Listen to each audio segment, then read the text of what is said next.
உன் சமையலறையே நான் உப்பா சர்க்கரையா? நீ படிக்கும் அறையில் நான் கண்களா புத்தகமா? நீ விரல்கள் என்றால் நான் நகமா மோதிரமா? நீதழ்கள் என்றால் நான் முத்தமா புன்னகையா? நீ அழகு என்றால் நான் கவியா ஓவியனா?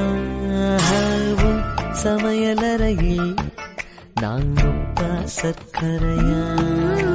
நீ தனிமை என்றால் நான் துணையா தூரத்திலா? நீ துணைதான் என்றால் நான் பேசவா யோசிக்கவா? நீ திரும்பி நின்றால் நான் நிற்கவா போய்விடவா?